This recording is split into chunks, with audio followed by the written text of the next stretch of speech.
Thank you, everyone, for your patience. We are back from executive session. Next on the agenda is approval of the consent agenda. May I have a motion, please? I motion we consider the consent agenda. Do I hear a second? I second. Are there any questions or comments concerning the consent agenda?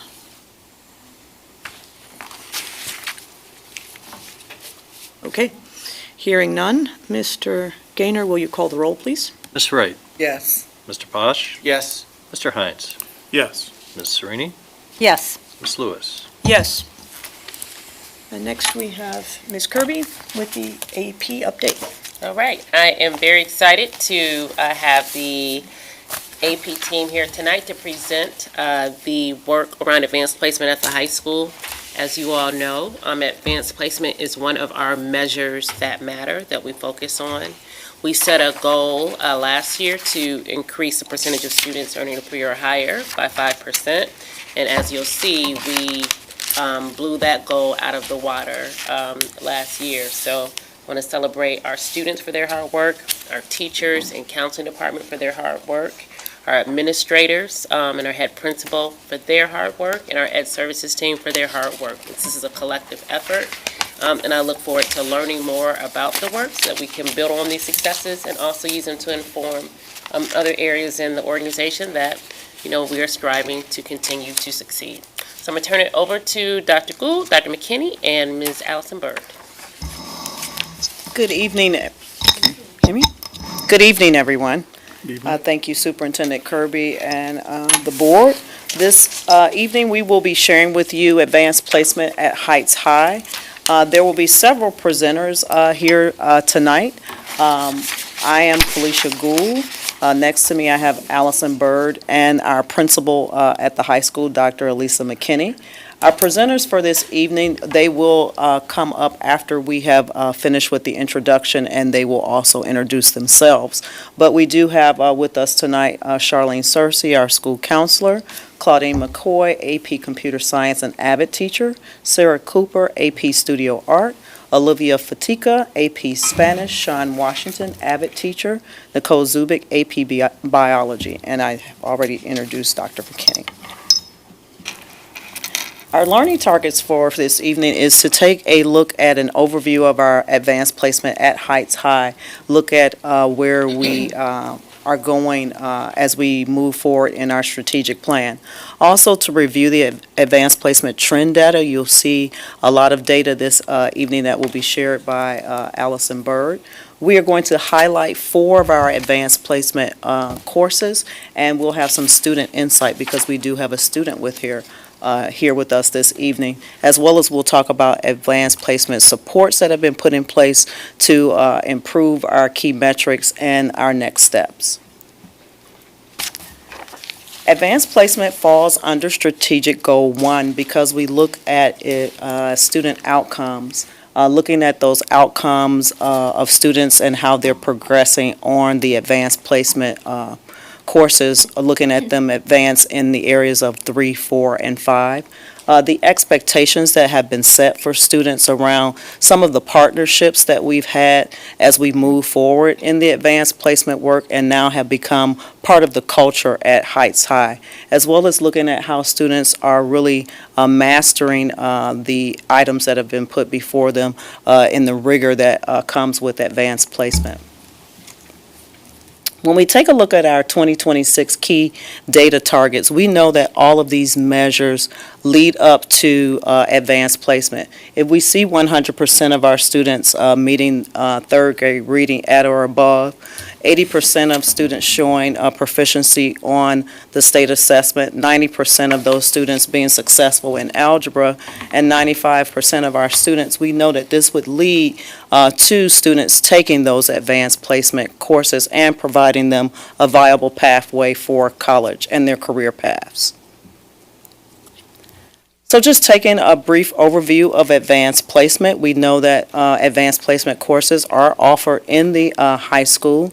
They ensure that students are able to really cultivate those skills around being able to have that independent research that they need, to respond to and defend their work, as well as looking at students across cross-curricular, having those conversations that help them to explore a more inquiry-based type thinking, as well as real-world topics, as well as being able to analyze different perspectives.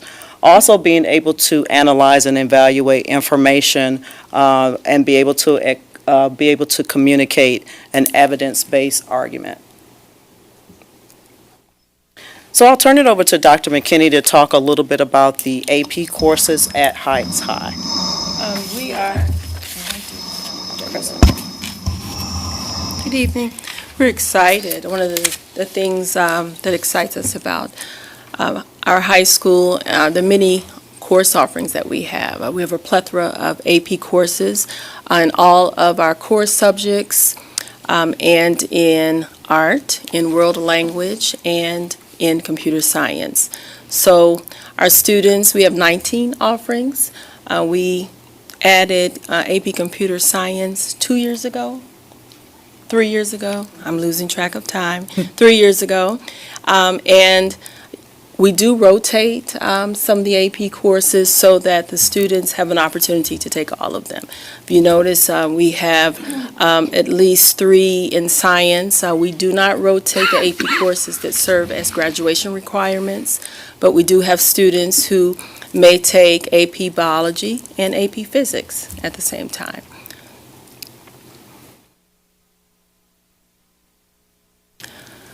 Why AP? We started pushing AP 7 years ago, 6 years ago, and there is not a or, it is and. We have AP and CCP, AP and honors. It's an and. You can do both. You can do AP and CTE. You get college credit. There is no placement test for AP currently, especially during the pandemic with Tri-C. There's a weighted grade that goes along with that. We do encourage our students who are really concerned about their GPA to try AP for that reason. More rigor in classes definitely is a college-like experience. And for those of my students who are thinking that they might want to go into public health or in some kind of STEM field, they do take multiple AP science courses. So if there's a subject interest, we push that as well. One of the things that we do, we took out the teacher recommendation component. So if students would like to take AP, if your parent wants you to take AP, if you're an art teacher and you notice that the student is a great writer, you can encourage that student to take an English AP course. And we just decided that we would offer a lot of support, put 150% in supporting you in taking AP courses. There is an AP contract, and I will have Ms. Searcy to come up and talk about that. Guidance counselor.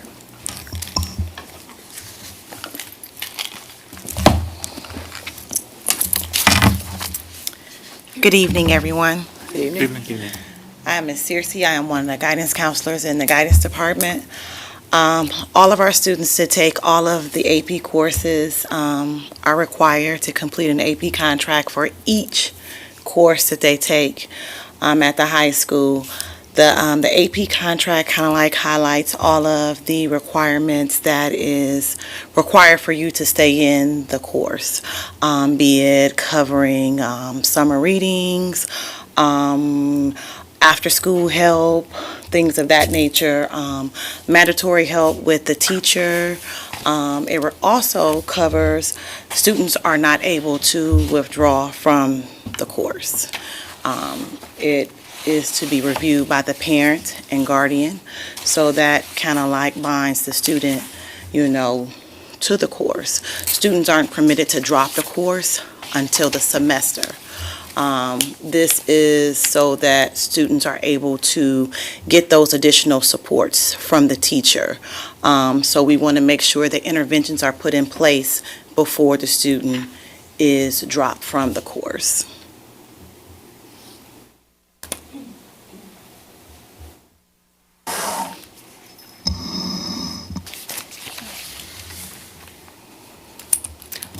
All right, so I'm going to go over a few data points. We keep multiple points around performance across the district.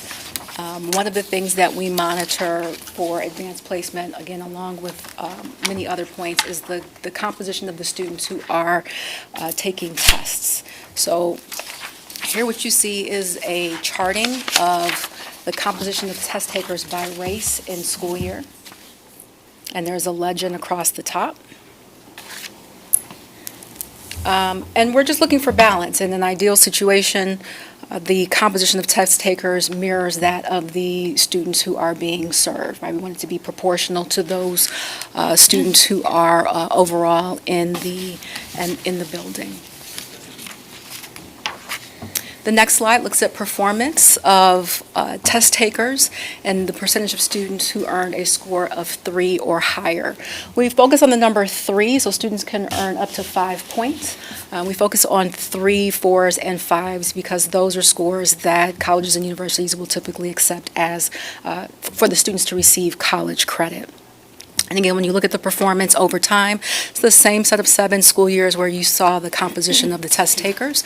We can see that our performance last year in the 21-22 school year was the 3rd highest in those 7 years.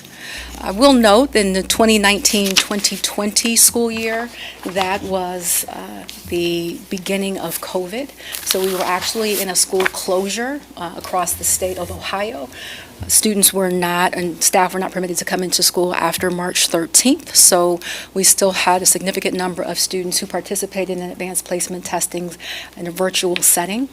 Then in the 2021 school year, that testing occurred in the building after a majority of the year being in remote status, and then again, 21-22, we were fully in person, and we had the 3rd highest performance in the last 7 years.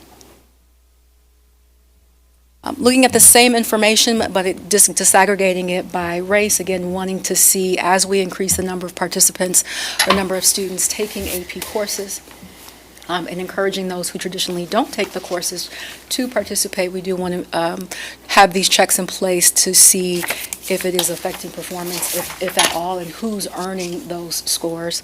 So here we have the percentages of students organized by race and school year who earned a 3 or higher on one or more tests that was taken. And then the final slide here is each year College Board, which is the institution that produces the advanced placement tests along with several others, they award different scholar awards based on student performance. So we can see the listing over on the left-hand side of the different awards that College Board provides or gives to students based on their overall performance. And then the number of students from Cleveland Heights who have earned one or more of those, or who have earned one of those rewards. And again, in the 21-22 school year, this was the highest number of scholars recognized over the 6-year period. I say second highest. So again, congratulations to the team, and again, as we're monitoring the participation and encouraging students to take that risk and take the classes, it's awesome to see that the performance is still at a high level. This screen is a snapshot of example score report. On the left-hand side, it gives a summary of tests administered, the number of tests administered, and the distribution of the points. Again, students can earn anywhere from 1 to 5 points overall. Then it's a little smaller in the print, but on the right-hand side is an example. College Board also provides a listing of that distribution by individual course. Then that concludes the data presentation.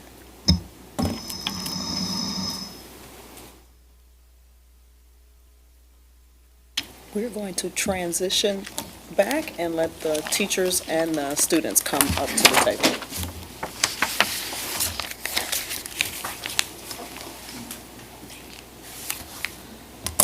As we're transitioning, the question was asked about staggering of the courses, and we do rotate them, not all of them, just a few of them.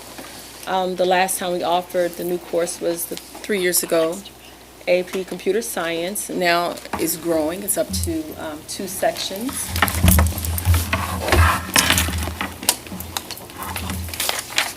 Total enrollment for each compared to previous years.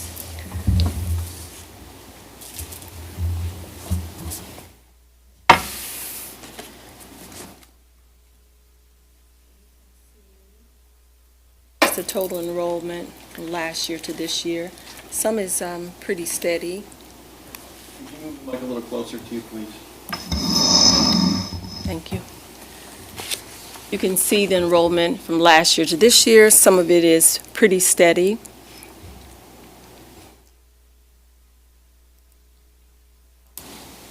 There's an NA, then that was the year it was rotated.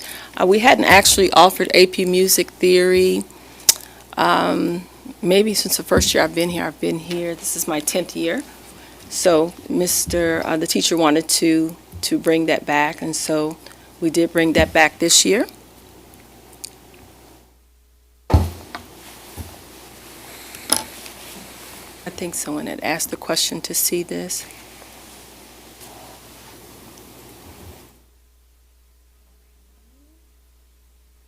So macroeconomics and microeconomics alternate years, Yes. similar to Physics. chemistry and physics are Yes. alternating years. Okay. Are there any others that pair up like that? No. Okay. The others we offer every year. AP Calculus BC, we normally rotate that as well. This is the second year we've offered it consecutively. Okay. Next year we will rotate it. The numbers are low. Mm-hmm.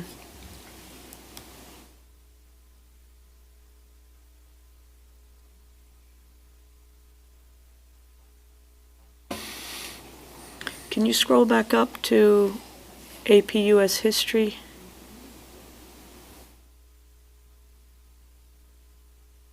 I'm not seeing it. A push. A push. Oh, there we go, right. I was looking for all the words. Okay, sorry.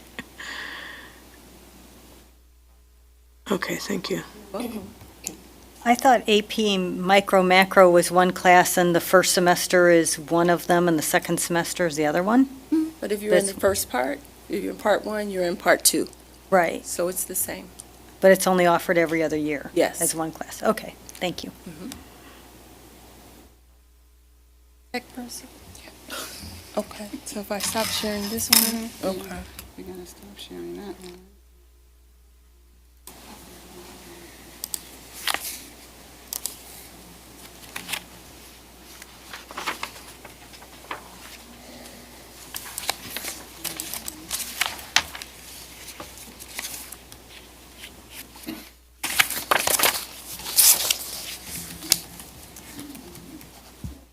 Thank you. All right.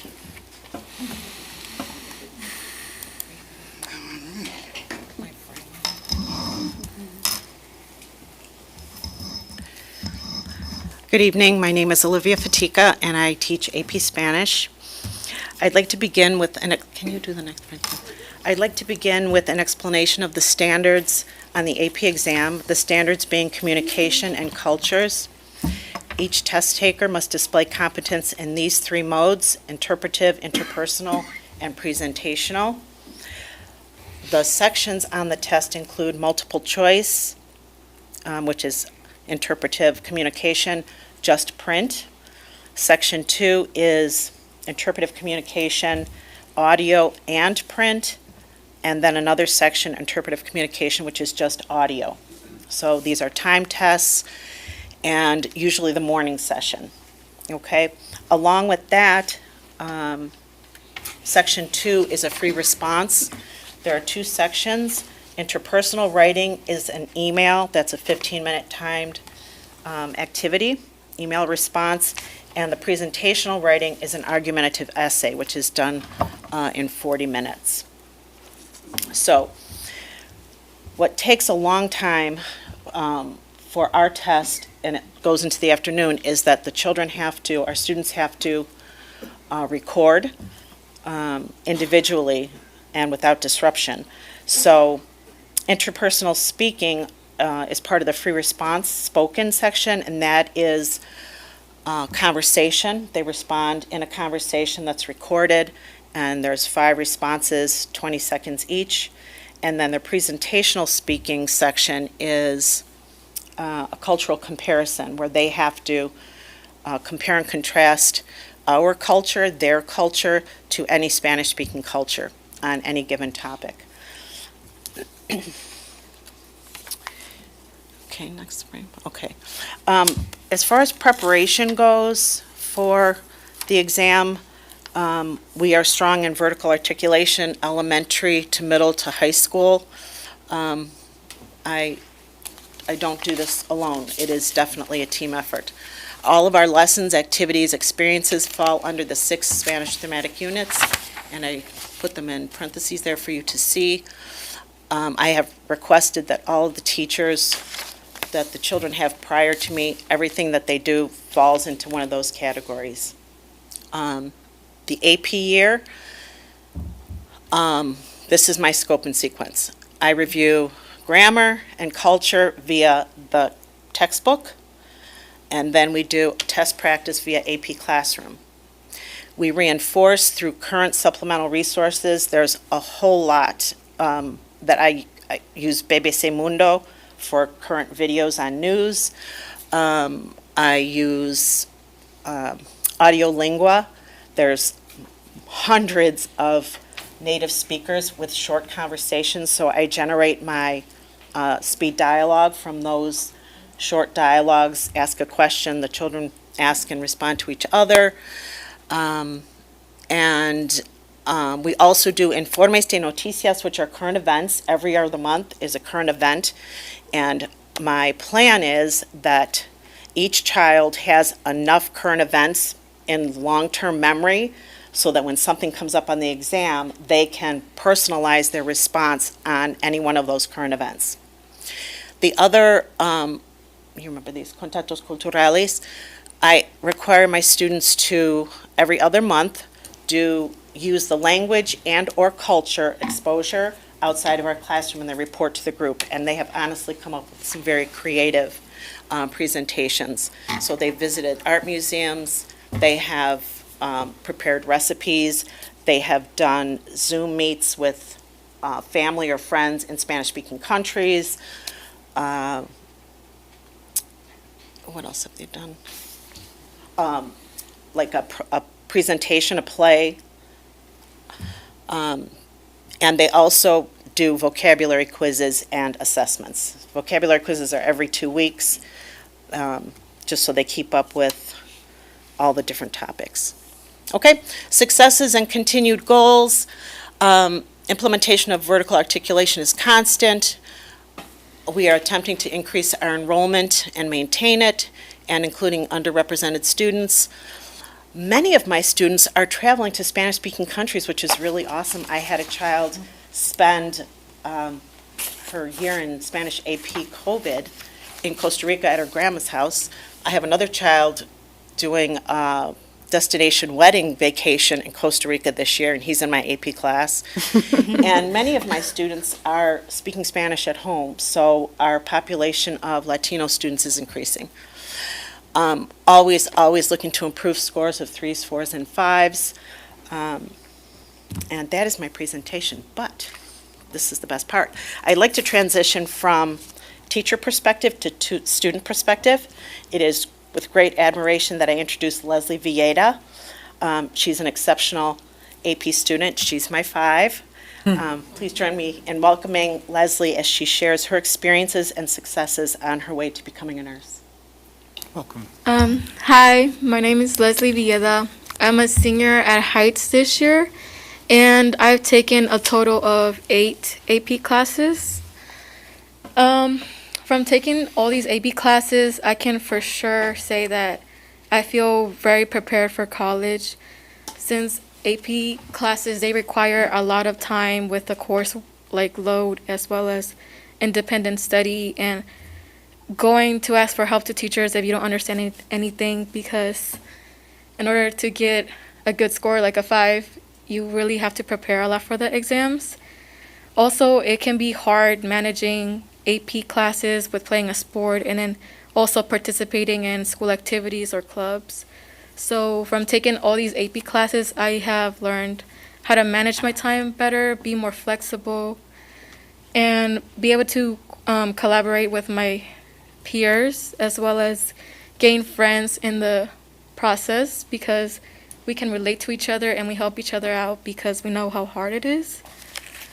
I feel like one of the reasons why I've been so successful in my AP classes is due to the help I get in AVID, which is also a college readiness class.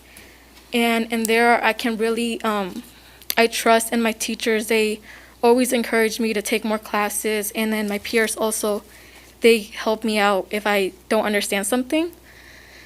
And I feel like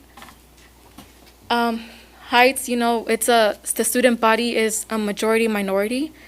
And I'm really happy that my teachers encouraged me so much to take the classes, because I feel like the AP students should represent the student body. And I hope to see in the future more representation of different minorities, such as me, because from my experience, I've always been the only Hispanic in all my AP classes, and I just hope that in the years it increases. Nice job.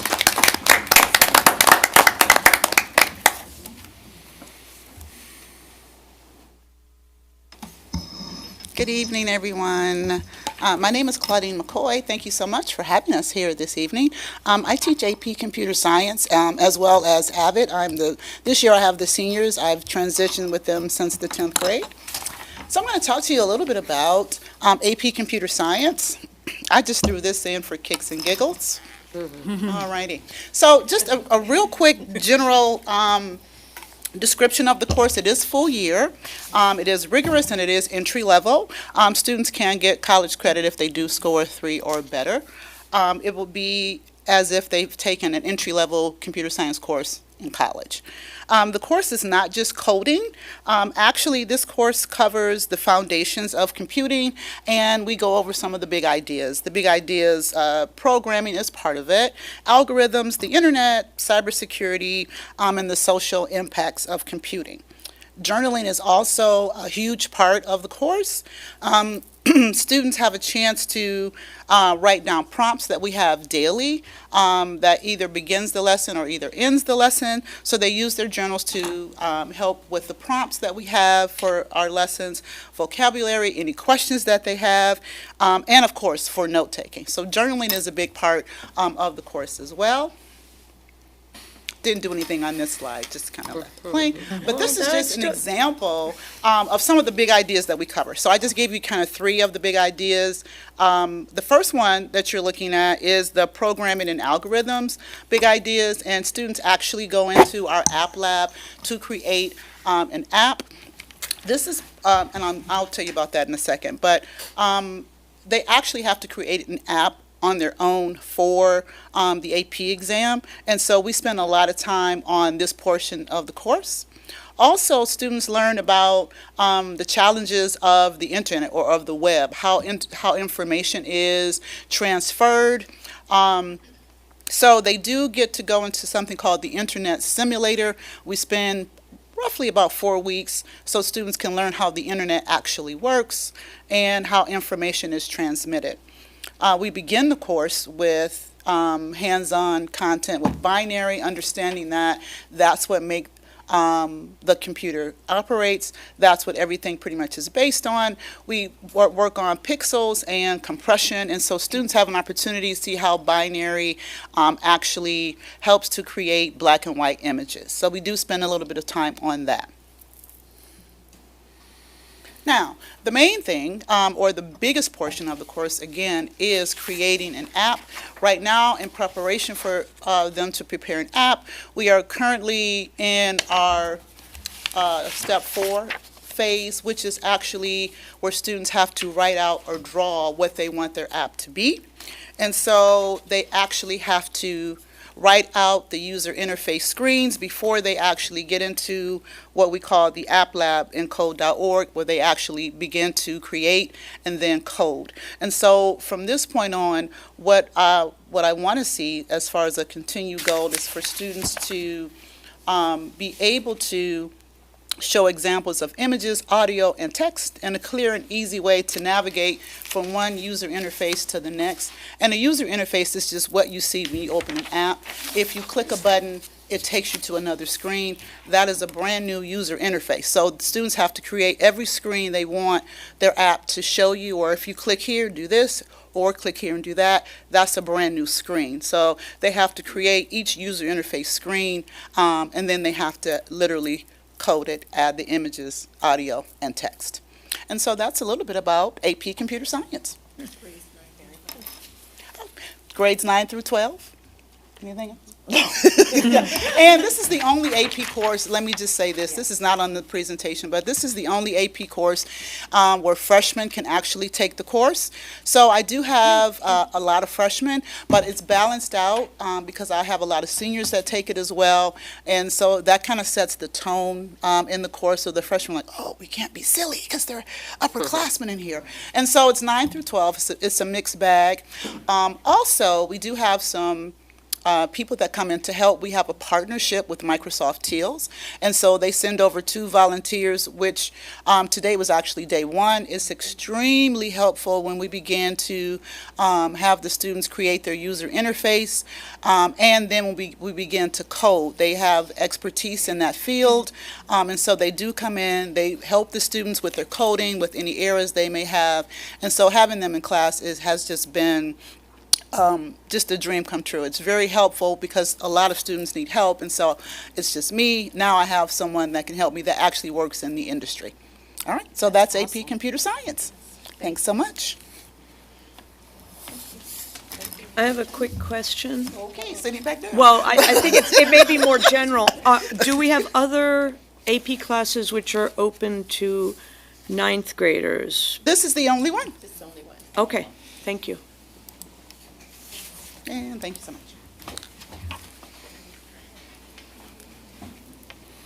Hello, everyone. My name is Sarah Cooper.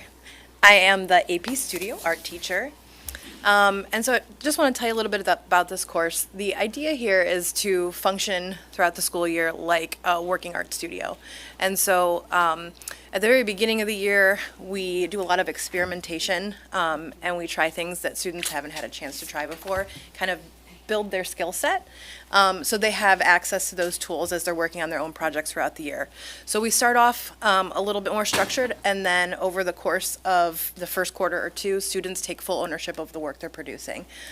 So they're really self-guided in this process, and we just have check-ins along the way and work together to collaborate to make sure we're working at the highest level possible. The portfolio is, so this is a little different than other AP courses in that it's not a written test. The AP portfolio is what the students are graded on, so they're actually producing 12 to 20 fully rendered pieces of work. 5 of those pieces demonstrate impressive skill, and that can range from drawing, 2D works, and also 3-dimensional works. The rest of that portfolio is focused on a sustained investigation. So students are choosing a topic that interests them that they can research, and then using that inquiry to guide 12 to 15 pieces throughout the remaining part of the year. The idea is to really get a deep dive into something that interests them, which is really fun because they tie in all kinds of cross-curricular ideas and can really dig in deeper to some things that interest them in other classes.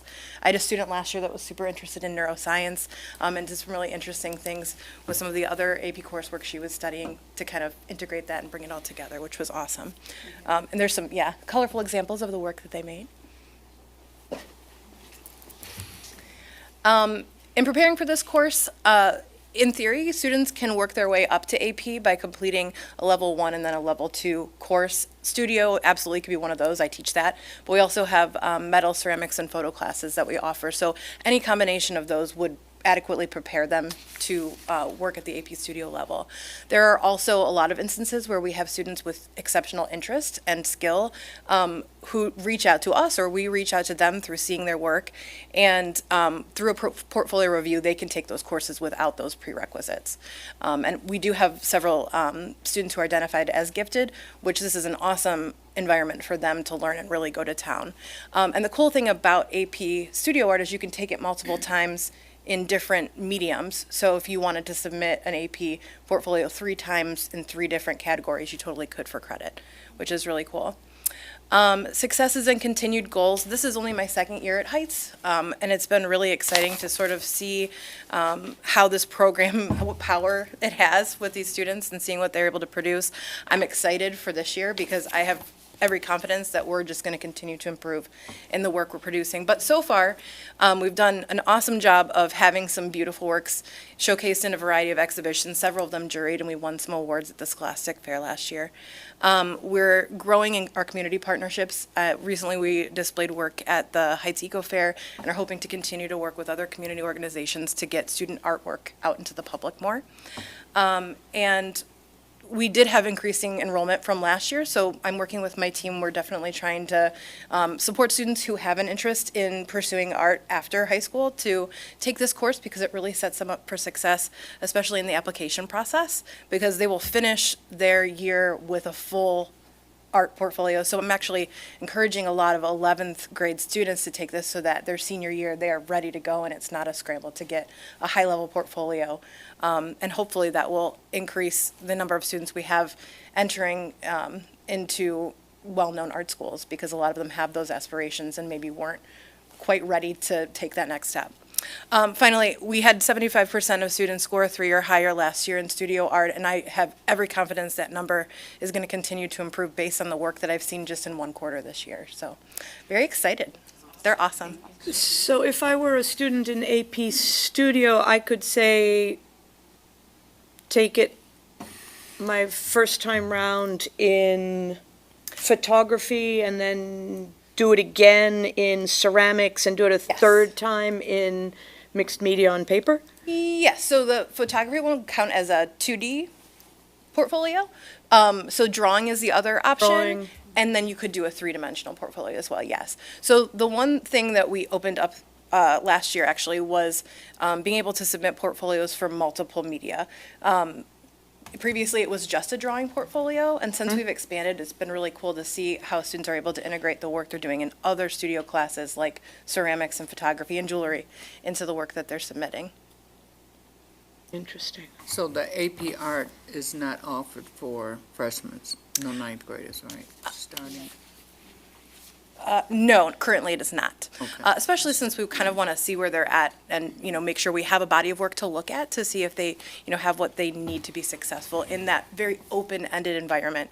Especially with 9th grade, I feel like working with a structured, art program is helpful in kind of doing the guided release to that space where they can totally take ownership of what they're making. But as an incoming 9th grader, I could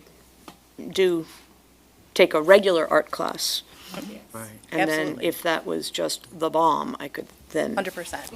And that's the goal, yes. Right, okay. Well, I mean, listen, it's all about what sparks a teenager to get out of bed in the morning. 100%. And, this can be the make or break thing for some Yeah, children, for and- some students, just like, hockey is for others. It's Absolutely. whatever it takes, right? It's a performance. It's a performance subject. So absolutely in the same vein, and that's why we're so interested in increasing our community partnerships so that we can get the kids out there and interacting with the community with their art, and to be able to showcase that is really powerful. And we've had students who do a curator internship at Yes. the Heights Arts Gallery on Lee Road, only a stone's throw from the high school. Fabulous program. Do the AP art students also participate in that in some way? Yes. So both of those student interns are or were AP studio students. Okay. But they don't have to be. But that is, generally, if they're that interested you would think at some point they might try, but yes. Right. Thank you. Thank you.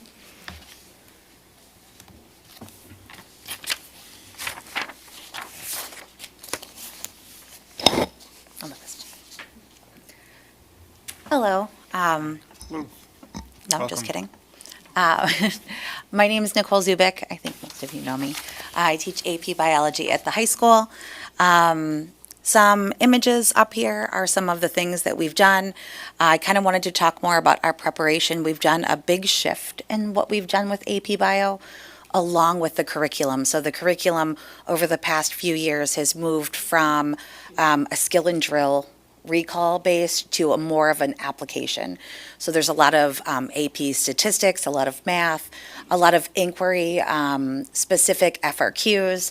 So we kind of moved away from just content to more application. And in doing so, we noticed that students needed a lot more support.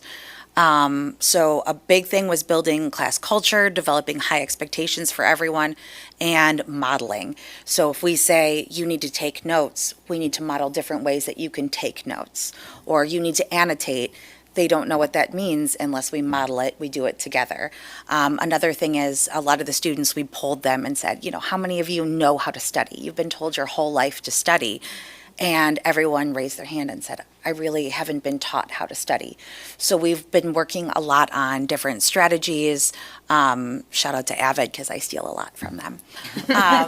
A lot of workshops where we work together, reading strategies, how to take and annotate notes, vocabulary strategies, how to study, test-taking strategies, and organization. I basically just am so loud and obnoxious anytime I see someone pull something out of a book bag that's not in a binder or a folder when it's just random papers.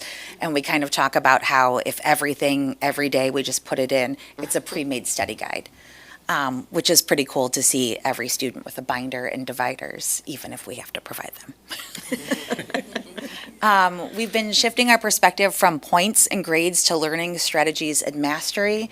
So we say points, not points, practice, not points, and practice, not perfection. So we've moved away from, can I get points for this? Is this worth points? Is this the right answer to the process? It doesn't, we know in science, generally there isn't always a right answer. So we kind of like to move from points, grades to I can do this, I've improved on this. And with the past couple of years with these shifts, we've seen a lot of improvement. Chunking material and providing a plethora of resources that model questions on the AP test, so that way they're not shocked when they get to it. And just kind of, that implicit instruction, seeing it over and over and over again. Lots of formative assessments, inquiry, hands-on activities. This kind of goes with what makes them get out of bed in the morning. So what can we do to kind of get them interested, to love science again? The neon desk markers are a huge hit. All day, every day, you think they get bored of them. They're not.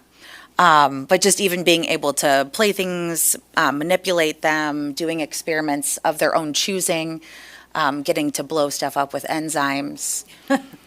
Making bacteria glow with, genes from a jellyfish and inserting it into the bacteria. Pretty cool.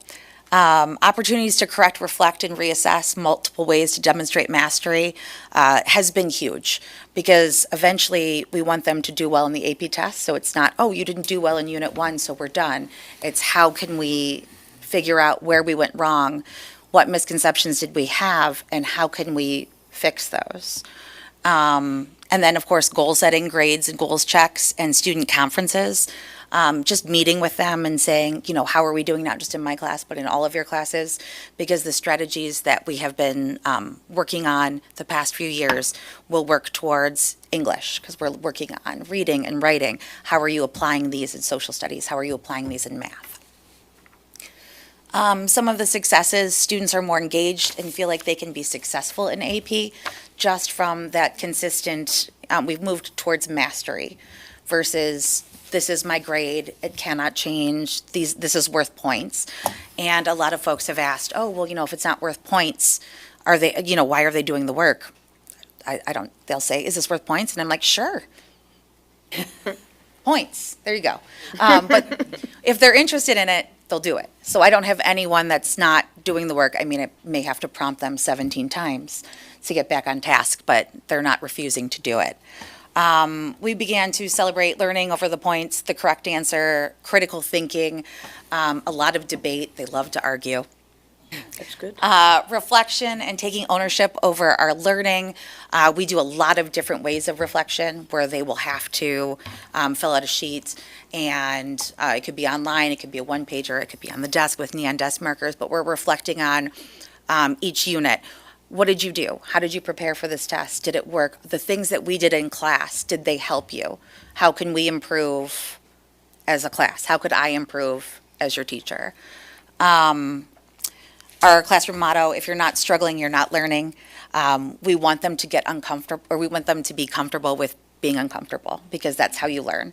Particularly in an AP class, we always talk about how no one's getting it the first time. Anyone you see, if you see someone who's doing really well, they put that time and effort in, and they were willing to make mistakes and learn from them. Some continued goals and student feedback. This came from a lot of my kids who wanted to be here tonight and provide feedback, and I promised them I would.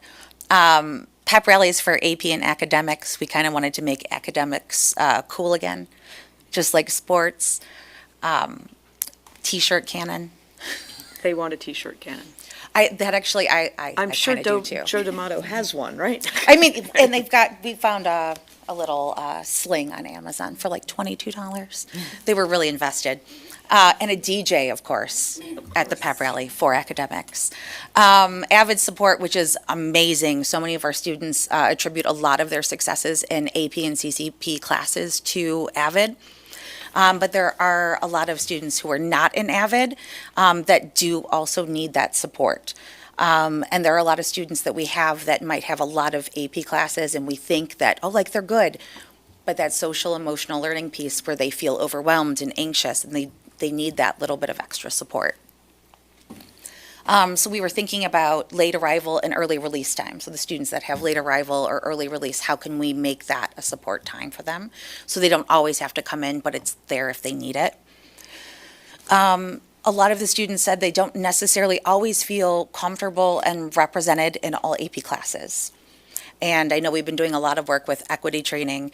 And so a lot of them said that it has gotten better since we have been doing that. But I did want to bring that up as a concern for a lot of my students, that that's still a thing where they don't necessarily feel comfortable. And it's not necessarily because of the teacher, but it's like the class dynamics. Too hard, too much homework, not enough support or time are things that we hear when we say, why aren't you taking these higher level classes? And when we broke it down, it was kind of difficult to think, okay, a lot of people are saying, oh, well, in college it's going to be like this. Well, in college you're going to have time in between. So if our students are taking 7 classes and each of those classes has homework each night, sports, work, taking care of siblings, even just walking home, making dinner, it really kind of puts a damper on however many hours there are in a day when we say you want to get 8 hours of sleep, you want to get breakfast, you want to be at your best. So some of the ideas that they came up with were eliminating non-AP and non-CCP homework. And also, of course, they were going to say no homework on the weekends or the breaks. I actually kind of agree with that, because I feel like a lot of our students are the anxiety is so high that they do need time to recharge, to come back. And another thing was we really want to focus on getting them ready for college rather than this is a college class. Because I know a lot of them are like, oh, well, if I can't reassess and I failed this test, then I might as well just be done because I can't do anything to change my grade, and they kind of check out. And so for me in my class, that's always something we're working towards. There's always a way to improve, more support and scaffolding in those AP courses, just because they feel like, I don't know, if there's not enough, I would rather them fail here when we have the support than go to college and not be prepared and fail when it's going to cost them money. Another thing for me is if any student says they are going to go to college or they want to go to college, if they do not take a single AP course before they leave, then I feel like we failed them. and I yell at them and say, we need to take many. But that way you get lots of different perspectives. So I'm really grateful that we got rid of the teacher recommendation piece. Yep. And I feel like any student that wants to take an AP course should be given that opportunity, and also encouraged to do that. I feel like everyone who leaves through our doors that says, I'm interested in college, should experience AP.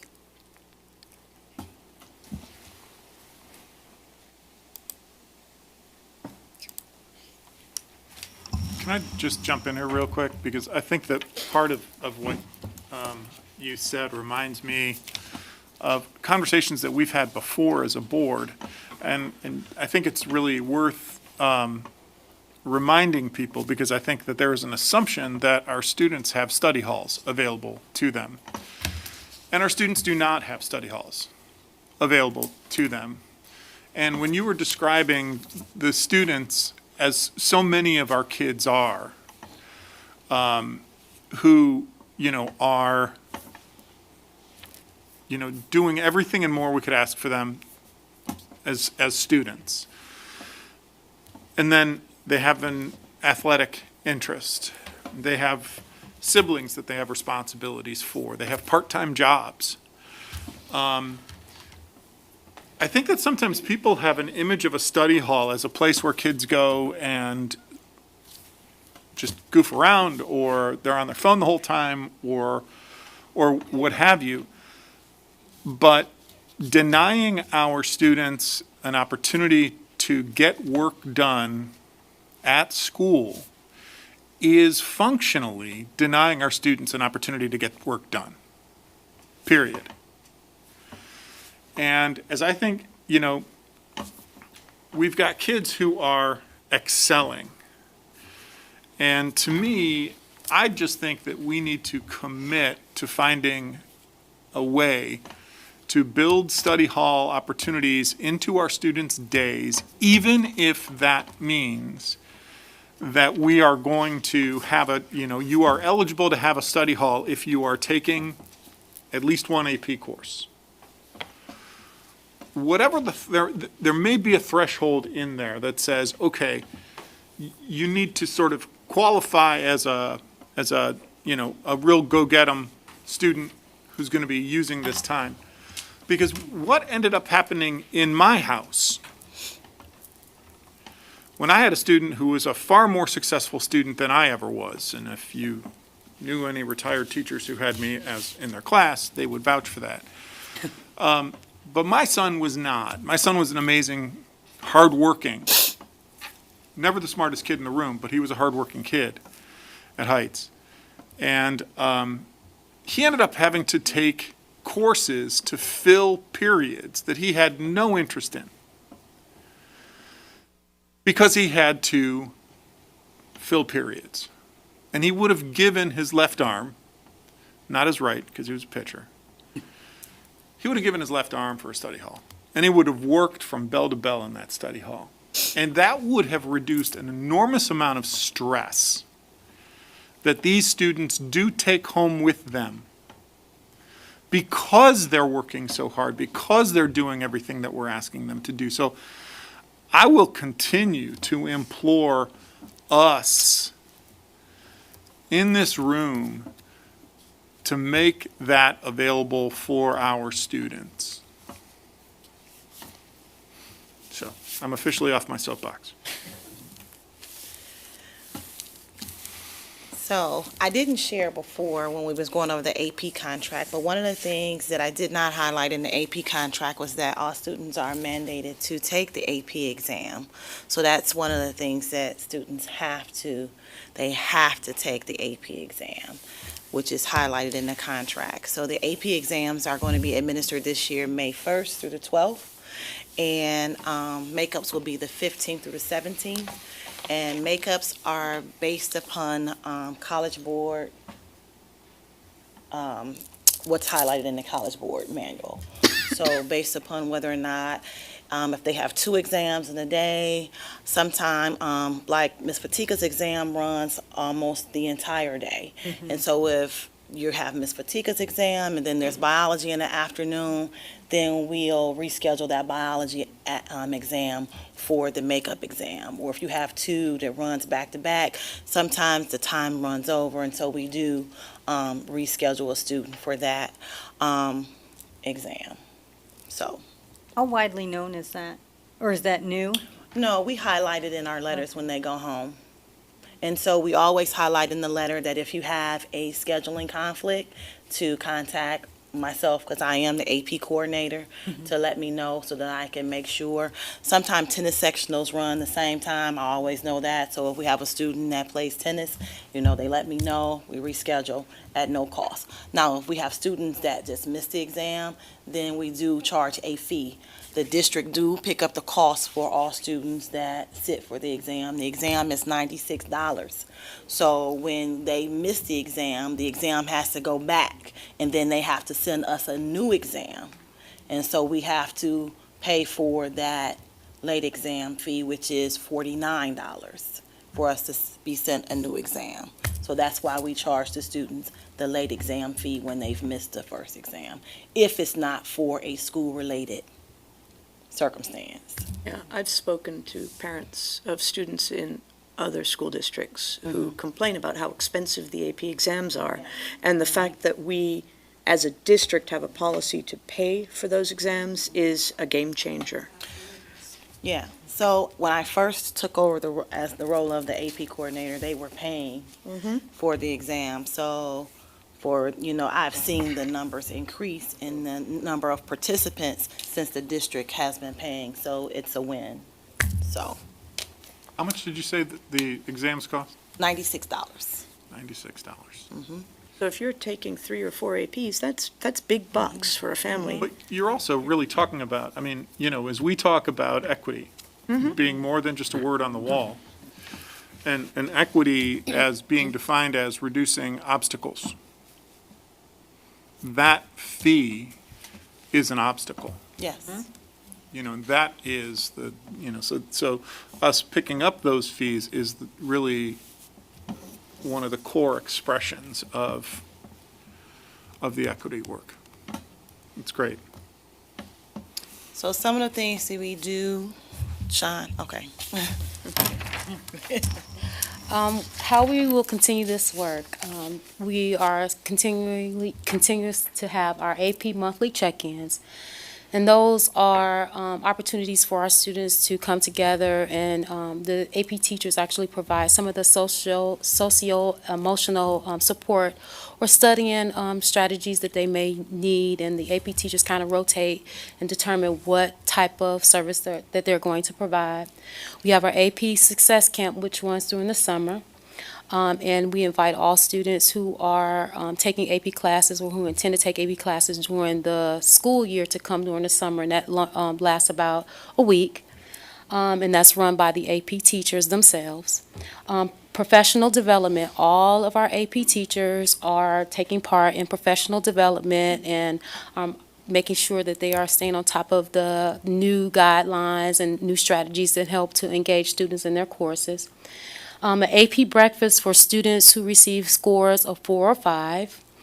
We also have an AP fair where we have students who have taken these classes before actually serve as ambassadors to students who may be interested. We do that throughout the year as well as the AP fair. And Minority Student Achievement Network, MSAN, actually plays a large part in the AP fair and recruiting minorities to be part of the conversation of why aren't you in an AP class. Of course, we provide avid support. We've talked about that. You've heard it from not only Leslie, but also Nicole Zubik, Ms. McCoy also. But we provide a lot of support for our students in AP classes. We run it as a cohort, so students feel supported. They feel we have our tutorials. They come together. They help each other. So that has led to a large increase in the number of students that we are able to help fully support through AP classes. And then we have shadowing opportunities for 9th and 10th graders to sit into some of the classes so they can kind of see what the curriculum is like, what the teachers are like, what the students kind of do in those classes, and it helps alleviate some of that trepidation that they have in order to take those classes. And as well as staff meetings that the AP teachers come together and kind of talk about some of the struggles or challenges that they may be facing with their courses or the students.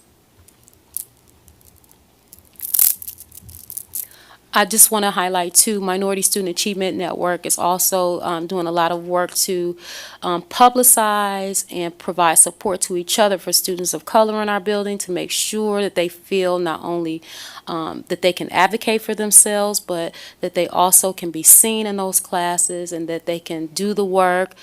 So that kind of alleviates any of the kind of worries that they have that they are not going to be able to do well in those classes. So. I'm going to reiterate what Ms. Washington just said so eloquently. Our AP check-ins or AP checkups are informal monthly meetings with AP teachers. They're open not only to AP students, but to the entire student body.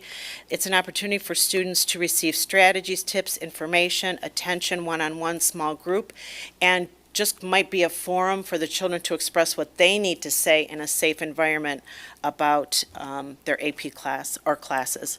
All the topics that you see listed there, we have presented to the children, and it's not only during AP checkup time, but it's also in all of our classes. So they have multiple opportunities to get the same information. And then professional development for our teachers. Teachers have an opportunity to team up with each other during TBT times, and also they have an opportunity to work collaboratively with the teachers in the College Board learning communities, and also teachers have the opportunity to attend AP Summer Institutes.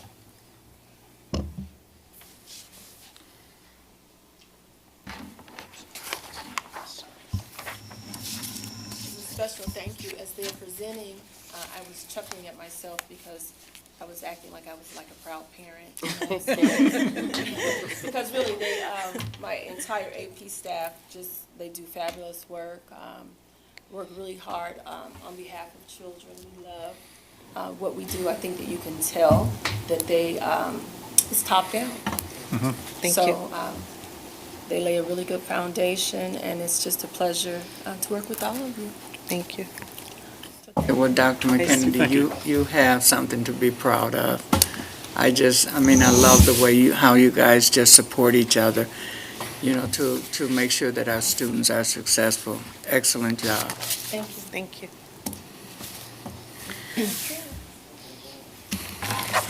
So this report, I have a question. I'm trying to, there's one page on the slides that was basically impossible to read, and it didn't blow up very well, but that was the AP score reports for educators. So, And that shows that we have 314 students taking AP classes for a total of, I think that's 575 exams. So that's how you figure out how many students are taking multiple AP courses, right? Right. What does the 1, 2, 3, 4, 5 represent? The scores. Those are their scores, I okay. think maybe Mr. Hines, to see, we talked about 3, 4s, or 5s. Right. We wanted to see the numbers for 1s and 2s. I'm sorry. I'm sorry. This is, he wanted to see, we've talked so much about 3, 4s, and 5s. Right. He wanted to see the number of students who've scored 1s and 2s. And then on the... And then the stuff that I cannot read on the right-hand side of that page, no matter how much I blow it up, it's still, And I can it just send gets you, grainy.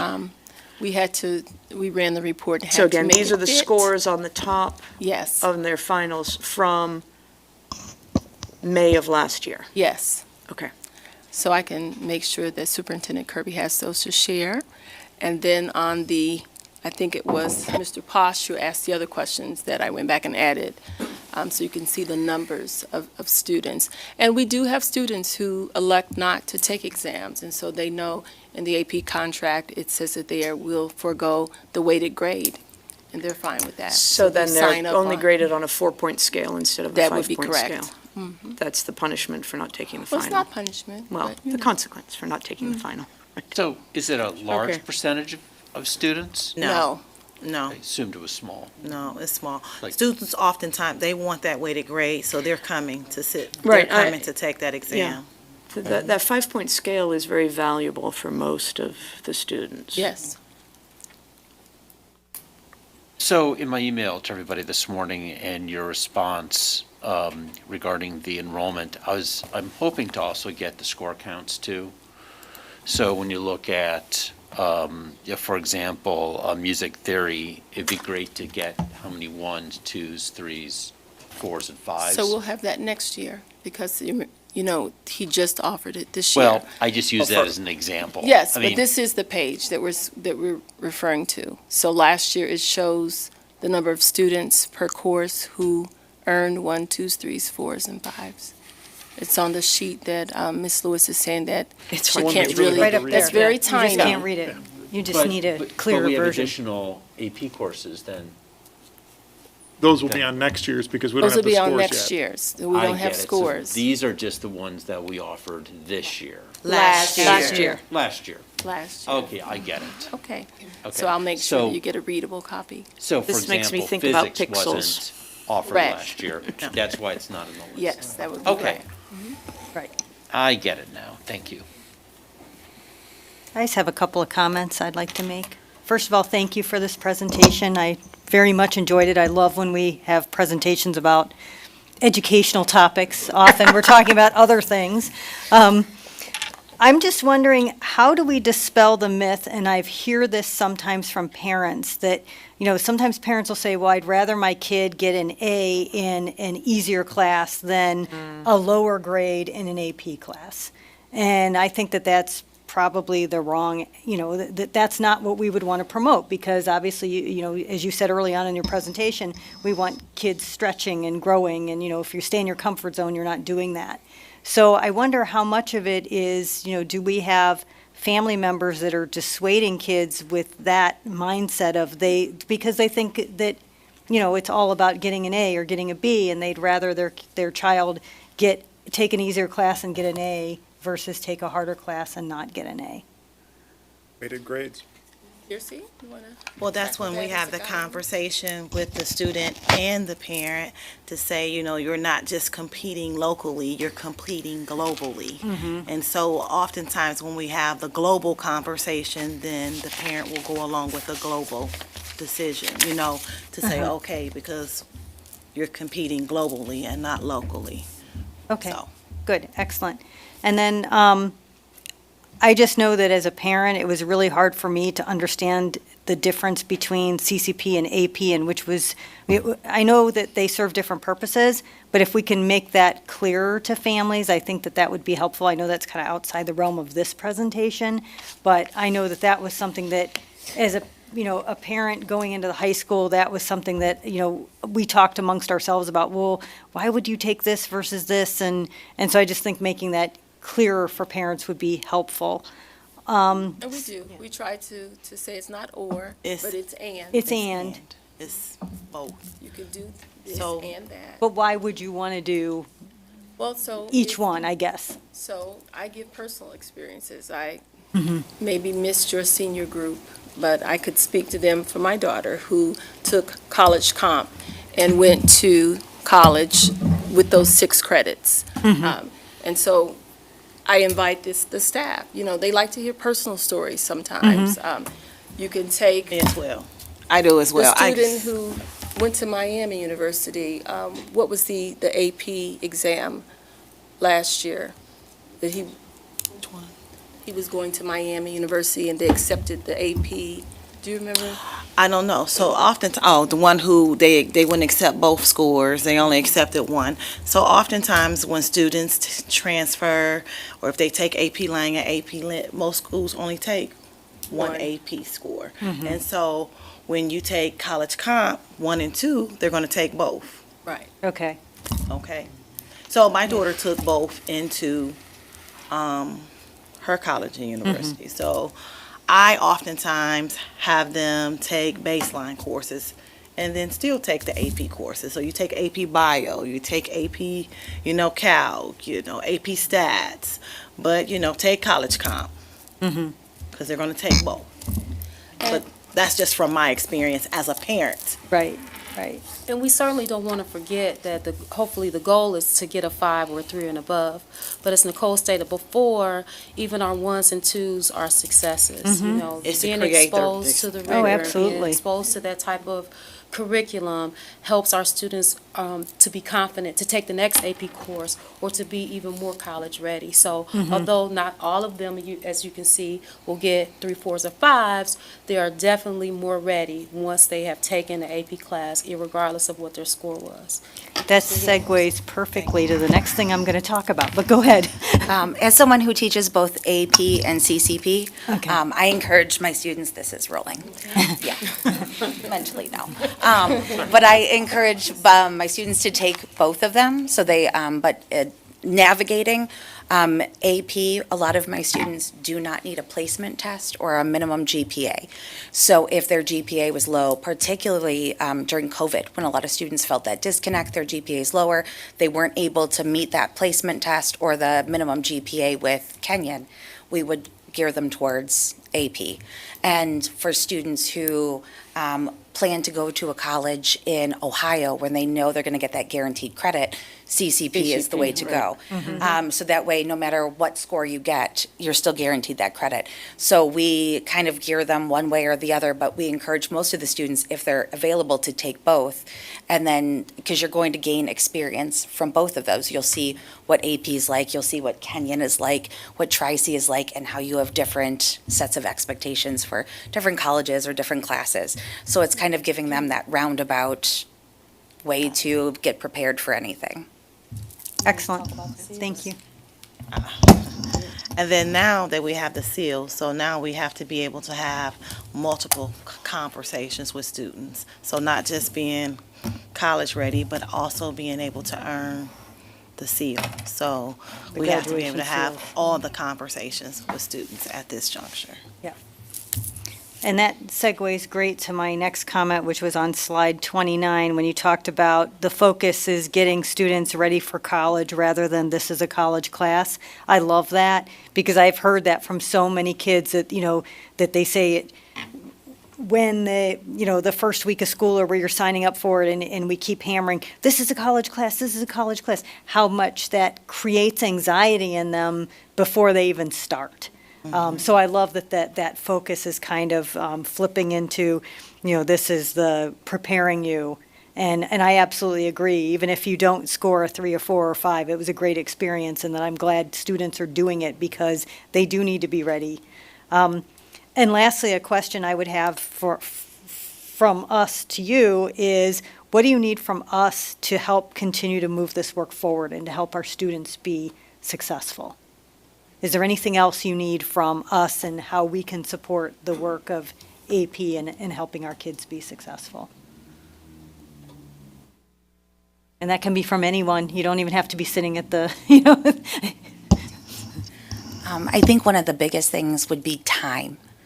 Time for us to collaborate and work together, because we do not have enough of that across, we have so many amazing colleagues that work in AP, and we don't have enough time to work together and build a shared, canon of strategies, and we all work together on the same level, okay, we all do this for corrections, or we all do this for students, and we all provide these supports. So students get,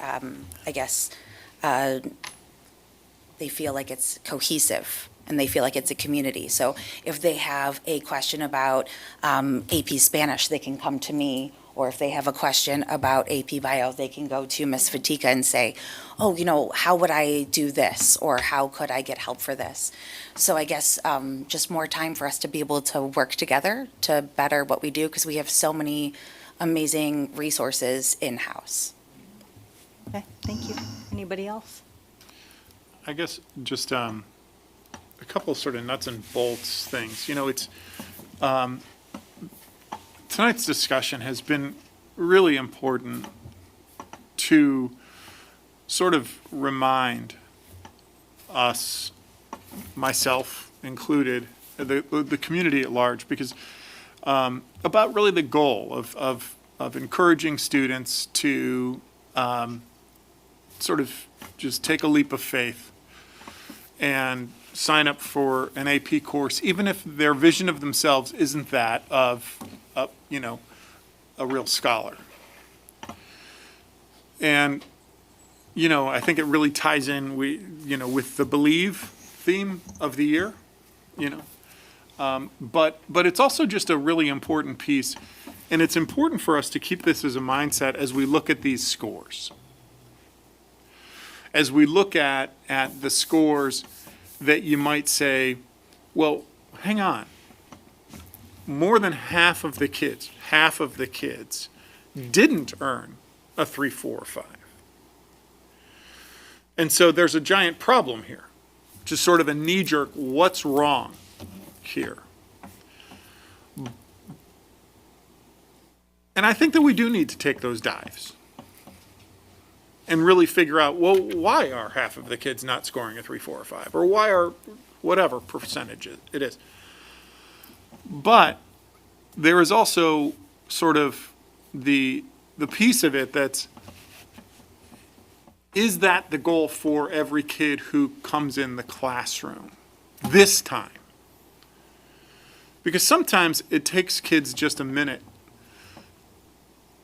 in an unfamiliar academic world to sort of find their feet and for them to figure out, okay, so this is a much more rigorous academic experience. And maybe my 1 or 2 this year is going to set me up for 3, 4, 5 next year. And so I do think that there's both parts of that conversation that we need to continue to have. Why is it that some students are not scoring higher this year? But also reminding ourselves and each other and the community at large that that's not the only goal, the immediate goal. I would like to talk specifically about, also though, about, it seems to me that there's some other courses that we could be offering and AP courses that we could be offering that are just sort of, I think, popular. I see that we offer psych, but I'm not seeing that we offer soc, and that's a pretty common one that a lot of schools offer, and I think is very popular that we might try to consider to adding. And then also, human geography is a great intro to AP course. Where I teach, a lot of 9th grade students take AP Hug. And so I think it's good to have as many sort of intro to the AP world. And so perhaps moving forward, we can try to consider to expand those options. I think that we would all like to see that. And I also think it's important to recognize the scaffolding that has been talked about tonight, that a lot of the work in prepping kids for success at the AP level is set up by success at the honors level in the earlier classes. And, and again, this is work that we are committed to doing, and this is work that's also expensive. That offering the honors courses costs the district more money. It is cheaper to have a one-size-fits-all. And so as we talk about, the costs that go into the things that we commit to spending money on, it is not necessarily the success today. It's helping our students to be successful tomorrow. So. May I respond? Please. I'm responding to your comments about really looking at the scores and the 1s and 2s. What I want to say here is that we have to remember that some of our client base are first-generation prospective university students. So even though these children may be getting ones and twos, as they progress generations, okay, their children are going to get better scores, and then we're really educating the world. And personally, my son did not go to college like I did, so there's a difference, and it's generational. So to say, you know, Joey got a 1, why? Ms. Fatika, why did he get a 1? Is, to me, narrow. Okay, not judging, but I think in terms of educating the world, we have to look generations. Amen. I totally agree. Thank Yeah, I just think that that's something that we all need to kind of keep in mind when because people will scrutinize these numbers. Yeah, and honestly, we scrutinize ourselves the worst. Yeah. You know, but there's a lot of factors, and not taking full responsibility for our scores. There's a lot of factors, but if we look globally and in the long term, we are beginning to educate generations and not leaving anybody behind. Can I add something? Sure.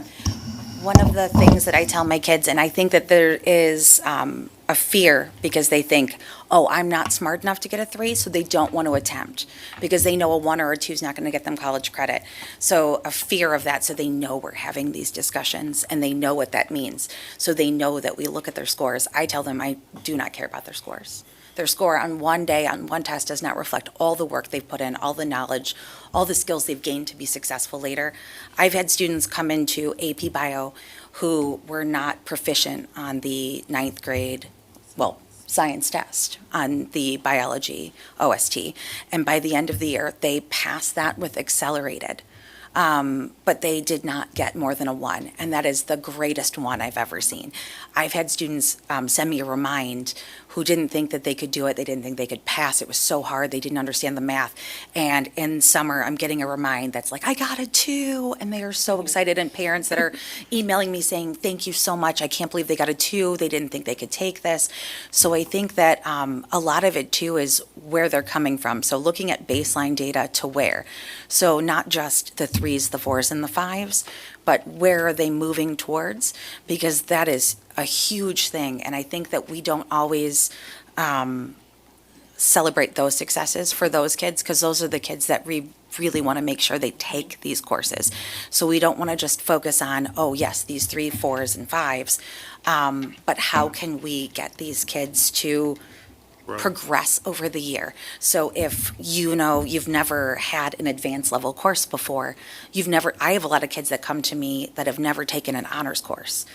And so they take an AP and they get a 2, that is huge. And I feel like we should really be celebrating that as well. So when we look at those scores, because I know the public won't understand that. So they're going to look at, why do we have so many 1s and 2s? But these are students that really, and again, that 7 classes, that's huge. That's a really big win for us. And once again, we encourage everyone to take the exam. So by doing that, we're going to have some 1s and 2s, and that's okay.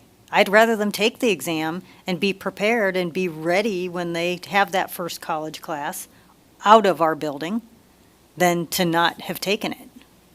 A lot of the districts that talk about that are the folks that scrutinize their districts. They pay for their exams, or the students pay for the exams, so you already know that they have an economic advantage, and that factors into the numbers. And also, they don't require their students to sit for the exams. And I know if you have a student who's not doing as well in other districts, that teachers will be like, oh, if you don't feel ready for it, you don't need to take it, whereas. Because it'll skew our numbers. Absolutely, Right, where discourage it. we want everyone, I encourage my students, they're like, oh, I'm not prepared, and I'm like, you're gonna sit for the test, you're gonna get that weighted grade. Even if all you do is look at that test, you're better prepared for when you go to college to see the college level exam. Absolutely. So our numbers are skewed that way because we are, we're pushing our students for more. We're not just going ahead and saying, oh, only these select students are taking the exam.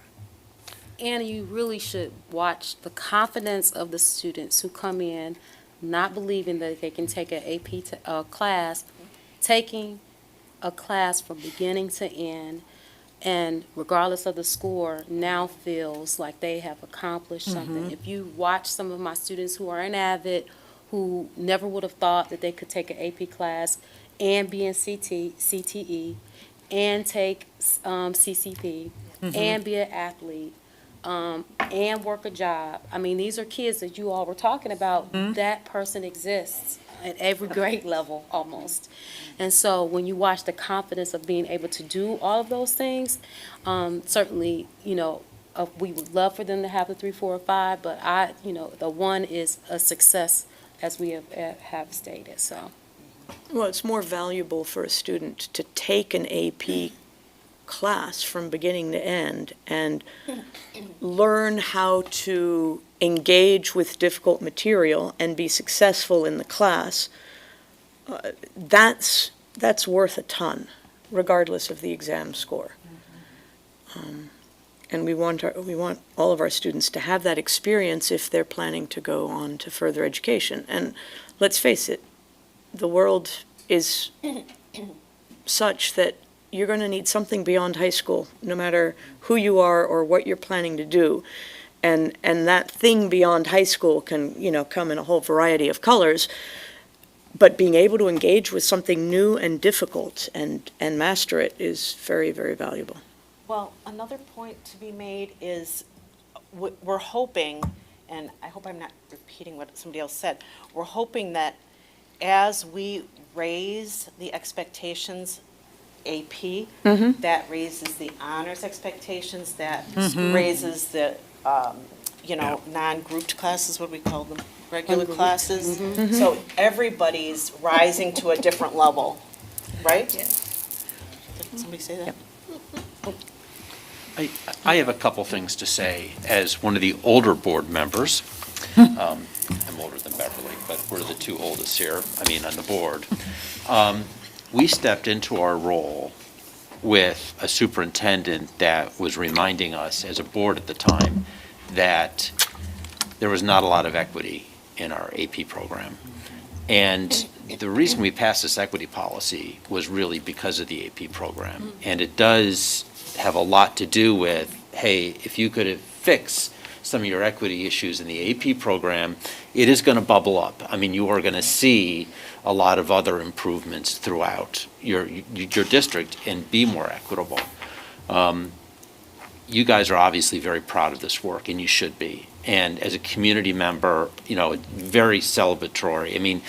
I kind of look at where we were and where we are today, and it wasn't great back then, but today we're starting to see improvements. And I point to the equity policy and the fact that a lot of people have now, I don't want to use the word bought into it, but they sort of understand the importance of it.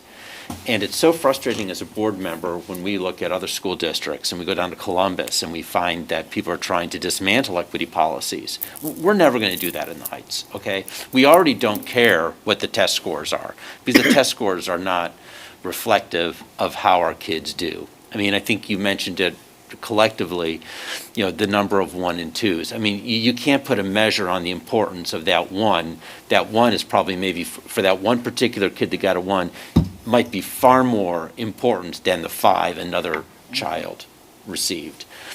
But I just wanted to take a step back and just, let's remind ourselves of the importance of the equity policy. And the work is still out there. There's a lot more work we have to do. And I believe Liz started out by saying one of our performance metrics is getting that number out, getting the numbers up, a 5% improvement per year. If you do all the things right and you work, Avid is a great thing. If you get more kids in the Avid program and people buying into this, and Sam, just more and more of this, you're going to see those scores just naturally go up. Because you're not going to be able to change that score by the time a lot of those kids show up in your classroom. There's a lot of hard work to do before that. It's getting more kids into algebra. A lot of stuff like that. And this is the work that I think we're proud of, but it takes time. And I think we have to realize that as much as we want to see more 3, 4s, and 5s, it's got to start someplace. And as a board member, I see it has already started, and I see a lot of successes thus far, and I'm looking forward to this presentation next year and seeing where we're at. And a lot of it is just seeing your excitement. I mean, I see a lot of heads nodding in this room when a couple things are said, and you're all nodding at the right thing, so I feel really good about that. So, thank you for the presentation. I loved the format. It was great seeing a kid here talk about her Exactly. successes. That's the kind of stuff Yes. that just makes you just, Bring us more students. It makes us so happy. Petrified to take my class. Aw, Remember, Sean? She was. She was petrified. wow. it's all mental sometimes. And You gotta I've get through known that. her since first grade, so it's exciting to see. But I'm glad you brought a student. It always, when we hear from the students, it just really, really brings home the work that you guys do. Yeah, teachers are okay, too, but. Yeah. But the Students are student, better. it brings home the work that they do. It really does. Thank you. Thank you very much. Thank you.